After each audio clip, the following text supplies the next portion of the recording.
દોસ્તો આપણે આપણું જીવન ખુશહાલ કેવી રીતે બનાવી શકીએ, આપણું જીવન આપણે સુગંધિત કેવી રીતે બનાવી શકીએ તેની ઉપર જ એક સરસ મજાની કહાની આજે હું તમારી સમક્ષ લઈને હાજર થયો છું। તે પહેલા તમે અમારી ચેનલ પર નવા છો તો અમારી ચેનલને સબસ્ક્રાઇબ કરી દેજો અને કમેન્ટમાં લખજો જય શ્રી કૃષ્ણ। તો ચાલો દોસ્તો કહાનીની શરૂઆત કરીએ। એક ગામમાં સરપંચ અને ગામના લોકોની મીટિંગ થઈ, કારણ કે ગામમાં 3 કૂતરાઓ અંદરો અંદર લડતા લડતા કૂવામાં પડીને મરી ગયા અને ગામમાં એક જ પીવાના પાણીનો કૂવો હતો। એટલે સરપંચે ગામના લોકોને બોલાવીને કહ્યું કે આ 3 કૂતરાઓ અંદરો અંદર લડાઈ કરતા કરતા કૂવામાં પડી ગયા છે અને હવે કૂવામાંથી ખૂબ જ દુર્ગંધ આવે છે, તો હવે આપણે પાણી પી શકીએ તેમ નથી, તો આનો ઉપાય કોઈ બતાવો। એટલે ગામમાં એક સજ્જન વ્યક્તિ હતો, તે ઊભો થયો અને તેમણે કહ્યું કે ગામની બહાર જે સંત રહે છે તેની પાસે આપણે જઈને આનો ઉપાય જાણીએ। એટલે ગામના લોકોને સરપંચ ગામની બહાર જે આશ્રમ હતો ત્યાં સંત પાસે જાય છે ને સંતને વાત કરે છે। એટલે સંત એક ઉપાય બતાવે છે ને સંત કહે છે કે તે કૂવામાં 8-10 ડોલ ગંગાજળ ઉમેરી દો એટલે દુર્ગંધ આપોઆપ દૂર થઈ જશે। એટલે ગામના લોકો પણ એવું જ કરે છે, સરપંચ સાથે જાય છે ને અમુક લોકો ગંગાજળ લઈને આવે છે ને ગંગાજળની 8-10 ડોલ આ કૂવામાં ઉમેરી દે છે। થોડા દિવસો વીતે છે પણ તેમ છતાં પણ દુર્ગંધ દૂર થતી નથી। એટલે અકળાયેલા ગામના લોકોને સરપંચ ફરી પાછા સંત પાસે જાય છે ને સંતને કહે છે કે હજી તો કૂવામાંથી જેમને તેમ જ દુર્ગંધ આવે છે, કોઈ પણ પ્રકારનો ફેરફાર થયો નથી। એટલે સંતે કહ્યું કે તેમાં સુગંધિત દ્રવ્યો અને ફૂલ ઉમેરો એટલે તેમની દુર્ગંધ આપોઆપ દૂર થઈ જશે। એટલે ગામના લોકો સરપંચ સાથે મળીને તે કૂવામાં સુગંધિત દ્રવ્યો અને ફૂલો ઉમેરે છે। થોડા દિવસો વીતે છે એટલે તેમ છતાં પણ તેમાંથી દુર્ગંધ દૂર થતી નથી। દુર્ગંધ અમુકની વધતી જાય છે, દુર્ગંધમાં વધારો થતો જાય છે। એટલે ગામના લોકો સરપંચ સાથે મળીને ફરી પાછા સંત પાસે જાય છે।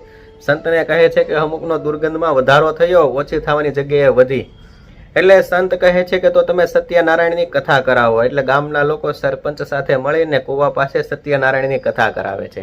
એટલે સત્યનારાયણની કથા કરાવવા છતાં પણ તેમાંથી દુર્ગંધ વધતી જાય છે। એટલે ગામના લોકો સરપંચ સાથે મળીને ફરી પાછા તે સંત પાસે જાય છે। સંતને કહે છે કે તેમાંથી દુર્ગંધ દૂર થવાની જગ્યાએ વધતી જાય છે। એટલે હવે સંત માથું પકડી લે છે। સંત કહે છે કે તેમાં જે 3 કૂતરા પડ્યા હતા તેને પેલા તમે બહાર કાઢ્યા કે નહીં? એટલે ગામના લોકો કહે છે કે તમે કીધું નથી એટલે અમે તે કૂતરાને તો અંદર ને અંદર જ રહેવા દીધા, તેને બહાર નથી કાઢ્યા। એટલે સંત કહે છે કે પેલા તે કૂતરાને બહાર કાઢો ને પછી આ બધી વિધિ કરો તો દુર્ગંધ દૂર થશે। દોસ્તો ખરેખર આ કહાની આપણા જીવનની છે।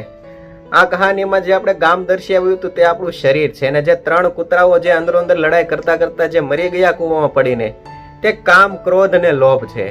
એટલે દોસ્તો આપણે આપણા જીવનને પણ જો સુગંધિત કરવું હોય તો આપણા જીવનમાંથી, આપણા મગજમાંથી કામ, ક્રોધ અને લોભ આ 3 ને આપણા જીવનમાંથી બહાર ફેંકી દેવા પડશે, તો જ આપણું જીવન સુગંધિત થશે। જેમ આ કૂવામાંના 3 કૂતરાઓ કાઢ્યા વગર અનેક પ્રકારની વિધિઓ કરી, તેમ આપણા જીવનમાં જો આપણે આ 3 પ્રકારના જે કૂતરાઓ છે, કામ, ક્રોધ અને લોભ, તેને બહાર કાઢ્યા વગર ગમે તેટલી ભક્તિ કરીશું, ગમે તેટલું ભગવાનના નામનું સ્મરણ કરીશું, કોઈ પણ પ્રકારનો ફાયદો નહીં થાય। જ્યારે આપણા જીવનમાંથી આ 3 પ્રકારના કૂતરાઓને બહાર કાઢશું અને પછી જ ભક્તિ કરીશું કે બીજા લોકોની સેવા કરીશું, બીજા લોકોને મદદરૂપ થશું, તો જ આપણને ફાયદો થશે।